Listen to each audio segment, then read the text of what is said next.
develop a basic understanding on jute carding. Firstly, let us understand the need of carding for raw jute fibers. Each raw jute reed has a messy structure of interconnected fibers. But for preparation of yarns, we need individual fibers. Thus, we need to break this messy structure into individual fibers and to open them. For successful spinning of yarns, we also need to produce a more or less uniform linear assembly called sliver of such individual fibers, which can be progressively thinned down to a substantial extent. For this, these individual fibers need to be separate without much entanglement. For breaking of messy structure, for opening of fibers, and for producing a uniform sliver, we need the carding process. Thus, the objectives of jute carding are set as A. To generate individual fibers suitable for spinning by way of longitudinal splitting and transverse breakage of the messy structure of jute reeds. B. To satisfactorily mix the jute fibers of different qualities, that is grades. C. To generate a uniform assembly called slivers of unentangled fibers. The jute carding usually have two operations, namely breaker and finisher carding.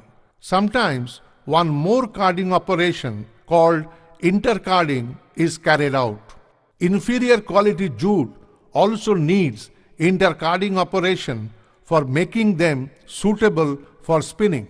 Spinnable fibers are also produced from root cuttings and waste materials by the use of teaser cards, which are of two types, gunny waste teasers and thread waste teasers. At first, we will study the breaker card. First, we will understand the functions of a breaker card. The basic objectives of a breaker card are 1. To break down the messy structure of jute reeds to generate individual fibers suitable for spinning. 2. To satisfactorily mix the jute fibers of different qualities, that is grades. 3. To generate a uniform and unentangled assembly of fibers called slivers. The breaker card is a half circular type card, since only the half portion of its cylinder is used for total carding action within this machine. For this, the feed side and the delivery side of this machine are approximately 180 degrees apart. The breaker card is also a downstriking type card, since in this machine the cylinder pins approach the feed from the top and strike down into the fiber for effecting carding action. Most of the breaker cards have two pairs of workers and strippers, one pair of drawing rollers and one pair of delivery rollers. Let us now understand the carding process as executed by the breaker card and the functions of each of its components. Let us first consider the breaker card having arrangement of feeding of spreader rolls.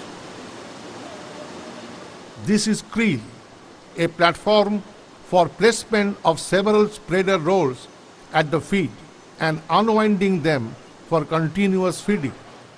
Now we are observing that the spreader rolls of different sizes have been kept on the creel. This is the right method for spreader roll feed, what is called staggered feeding.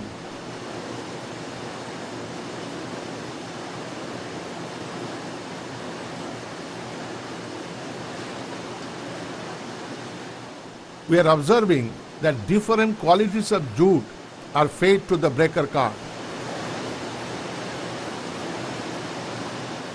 Now we are observing the fiber flow inside a jute breaker card.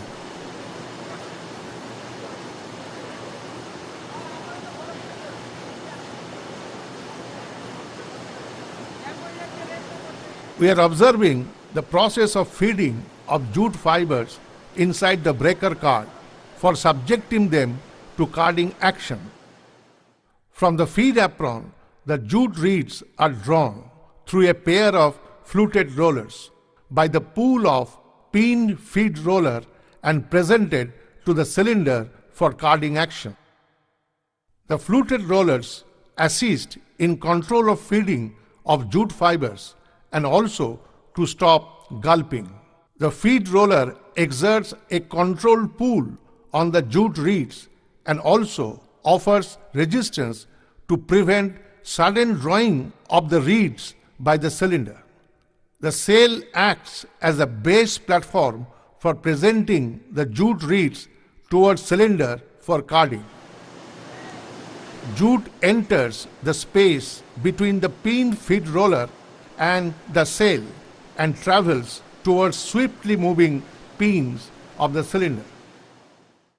There are several joints between the fibers within the messy structure of jute reeds, which are to be broken for getting individual filaments.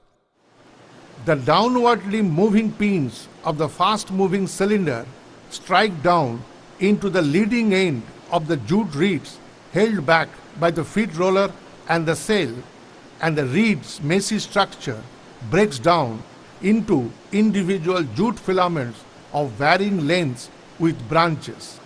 This is the carding action. By carding action, a fibrous fleece with more shorter fibers and less longer fibers is formed and carried forward by the cylinder pins.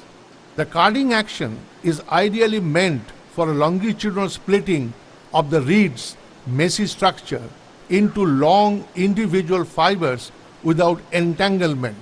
But due to very low extensibility of jute fibers, the fibers suffer transverse breakage much more than desirable, generating higher amount of short fibers.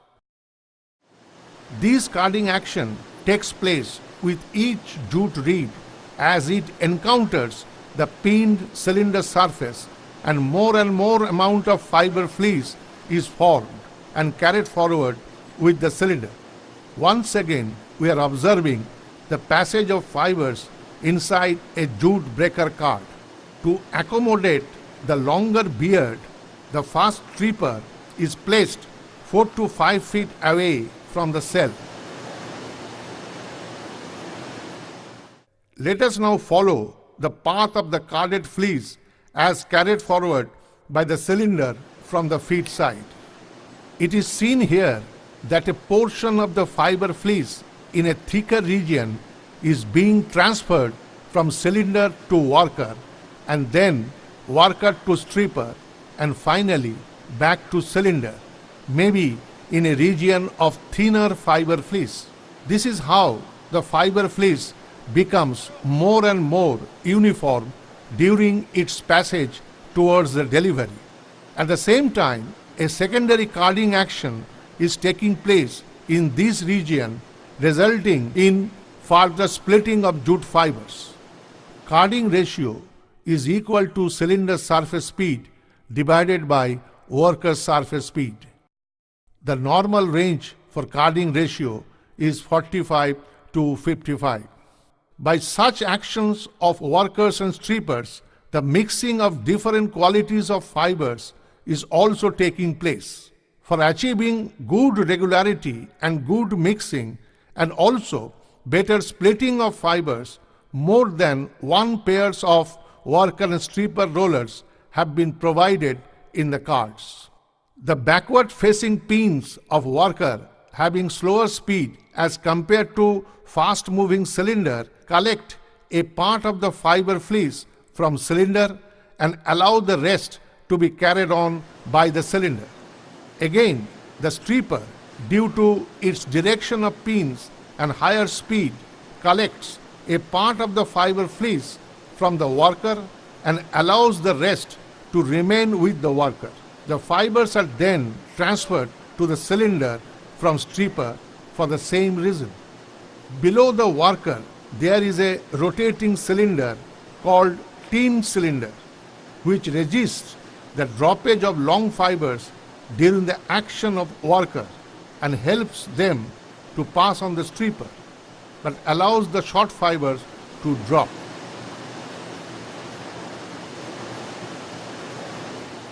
It is seen here that after having similar transfer cycle through the second pair of worker and stripper, the fiber fleece meets the doffer, whose function is to strip the jute fleece off the cylinder and pass it to the nip of the drawing rollers for final delivery from the machine. Doffer's action is similar to that of the worker. Ideally, doffer should take away the entire fiber fleece out of the cylinder, but practically it does not happen so. Some fibers always evade the doffer action and travel round the cylinder for several times. Then the fiber fleece is caught as a thin wave in the nip of the drawing rollers and doffer pins. Drawing rollers have nearly twice the speed of the doffer. The wave emerges from the drawing roller nip and passes down along a V-shaped metal sheet called conductor, having a mouth opening which consolidates the thin fiber wave into a ribbon-like fibrous assembly called sliver. Then the sliver is drawn through a pair of delivery rollers whose top roller is quite heavy to compress the fibrous assembly into a thick, compact sliver ribbon. Finally, with the help of an attachment called roll former, the delivered sliver ribbon is converted into a coreless compact roll. The sliver is got delivered as a roll so that the card sliver roll can easily be transported to the next machine for further processing operation, and the auto doffing mechanism of the roll former helps to deliver all such rolls with same diameter.